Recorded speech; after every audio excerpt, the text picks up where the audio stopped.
नमस्ते। आज हामी एउटा एकदमै चासोको विषयमा कुरा गर्दैछौं, चेक बाउन्स अथवा भनौं न चेक अनादर। यसमा भर्खरै नेपालको कानूनमा ठूलै परिवर्तन आएको छ। हो, सरकारले यो ब्याङ्किङ कसुर तथा सजाय ऐन 2064 लाई संशोधन गरेर नयाँ व्यवस्था ल्याएको हो। राजपत्रमा प्रकाशित भइसकेपछि अब लागू भइसक्यो। हो, र यसले त पुरानो प्रक्रिया, सजाय अनि खास गरी त्यो मुद्दा हाल्ने समय सीमा हदम्यादमा त पुरै हेरफेर गरेको छ नि, हैन र? बिल्कुल। आज हामी यही नयाँ व्यवस्थाका मुख्य बुदाहरू के हुन् र यसले सर्वसाधारणको ब्याङ्किङ कारोबारमा कस्तो असर पार्ला भन्नेमै केन्द्रित हौं। त्यसो भए सुरु गरौं न त। पहिलेको भन्दा के फरक भयो भन्ने बाटै। एउटा ठूलो कुरा त पहिले दुईवटा कानून थियो रे नि यो चेक बाउन्सलाई हेर्ने। हो, त्यो एउटा मुख्य समस्या नै थियो। एउटै कसुर चेक बाउन्स, तर कहिले ब्याङ्किङ कसुर ऐन लाग्ने, कहिले चाहिँ त्यो पुरानो विनिमय अधिकार ऐन 2034 अन्यल थियो।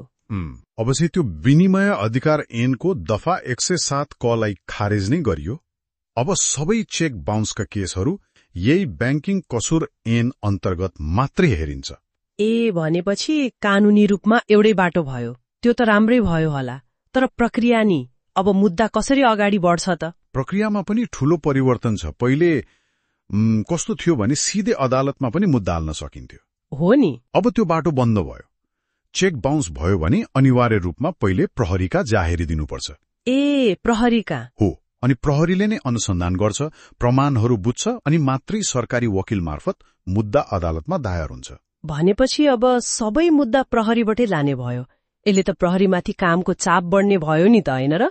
पहिले नै उजुरी धेरै हुन्थ्यो भन्थे। त्यो त पक्कै हो, चाप त बढ्छ नै, तर सायद अनुसन्धानलाई एउटा प्रणालीमा ल्याउन खोजिएको होला।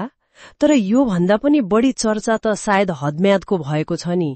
समय सीमा घटेर 1 वर्ष मात्रै भयो भन्ने कुराले त धेरैलाई अचम्मित पारेको छ। हो, यो चाहिँ सायद सबैभन्दा महत्वपूर्ण र असर पार्ने परिवर्तन यही हो। पहिले विनिमय अधिकार ऐन अनुसार 5 वर्षसम्म मुद्दा गर्न पाइन्थ्यो। 5 वर्ष? 5 वर्ष।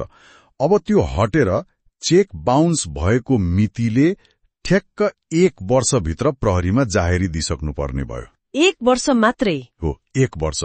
यदि 1 वर्षभित्र जाहेरी परेन भने त्यो बाउन्स भएको चेक लिएर बसेर मात्रै भएन, कानूनी कारवाही अगाडि बढाउन सकिँदैन। बाप्रे, भनेपछि त कसैले चेक लिएर ढुक्कले बस्ने दिन गए। 1 वर्षभित्रै दौडधुप गर्नुपर्ने भयो।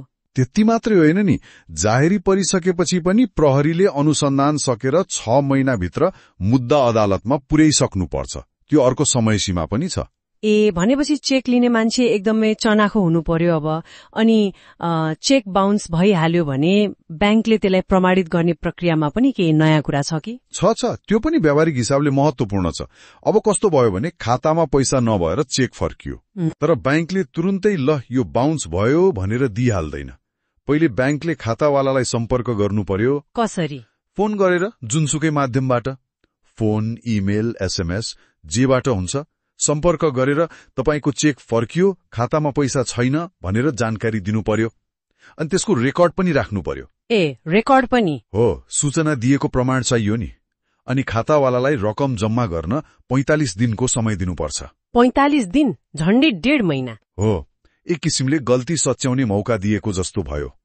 यदि त्यो 45 दिनभित्र पनि खातावालाले पैसा जम्मा गरेन भने बल्ल ब्याङ्कले 3 दिनभित्र चेक अनादर भएको प्रमाणित गरेर चेक लिने मान्छेलाई फिर्ता दिन्छ।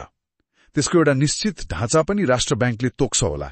भनेपछि प्रक्रिया अलि लम्बियो, तर खातावालालाई एउटा मौका चाहिँ मिल्यो। ल, अब सबैभन्दा महत्वपूर्ण कुरा, सजाय। पहिले त बिगो बराबर जरिवाना थियो नि, त्यो त निकै कडा थियो। अब के छ? सजायमा पनि एकदमै ठूलो परिवर्तन आएको छ। त्यो पहिलेको 100% जरिवाना, मतलब जतिको चेक बाउन्स भयो त्यति नै जरिवाना तिर्नुपर्ने व्यवस्था चाहिँ हट्यो पुरै। हो, अब बिगो अर्थात चेकमा लेखिएको रकम त्यो त भराउनै पर्यो, तर थप जरिवाना चाहिँ त्यो बिगोको 5% मात्रै लाग्ने भयो। जम्मा 5%? त्यो त धेरै नै कम भयो त। हो, जरिवानाको भार निकै घटाइएको छ, तर कैद सजायलाई चाहिँ फरक तरिकाले व्यवस्थित गरिएको छ। कसरी? कैद सजाय चाहिँ अब बिगोको रकम अनुसार फरक हुने भयो, तहगत बनाइएको छ। जस्तो 15 लाख रुपियाँसम्मको बिगो छ भने 1 महिनासम्म कैद, 15 लाखदेखि 50 लाखसम्मको बिगोमा 3 महिनासम्म, 50 लाखदेखि 1 करोड़सम्मको बिगोमा 1 वर्षसम्म, 1 करोड़देखि 10 करोड़सम्म 2 वर्ष अनि 10 करोड़ भन्दा माथिको बिगो छ भने 4 वर्षसम्म कैद हुन सक्ने व्यवस्था छ। भनेपछि रकम जति ठूलो भयो कैद त्यति बढी हुने भयो। अपराधको गम्भीरतालाई रकमसँग जोडियो। हो, त्यस्तै देखिन्छ। ल, यी त भए प्रक्रिया, हदमियाद, सजायका कुरा। तर झगडा मिलाउने बाटो नि, मिलापत्रबारे केही छ यो नयाँ कानूनमा? छ, त्यो पनि स्पष्ट पारिएको छ। ऐनमै मिलापत्र गर्न सकिने व्यवस्था राखिएको छ।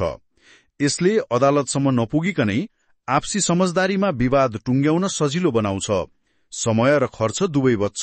त्यो त राम्रो कुरा भयो।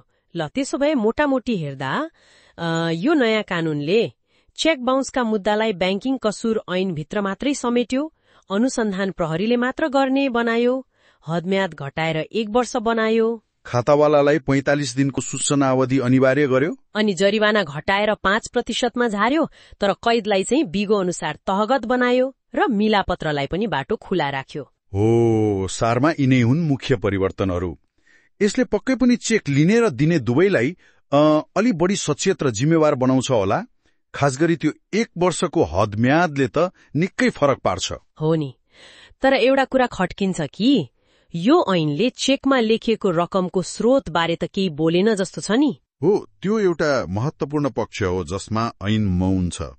चेक अनादरलाई फौजदारी कसुर त मान्यो, तर त्यो चेकमा लेखिएको पैसा कहाँबाट आयो, कालो धन हो कि सेतो, त्यो खोज्ने वा खोलाउनु पर्ने कुनै व्यवस्था देखिँदैन।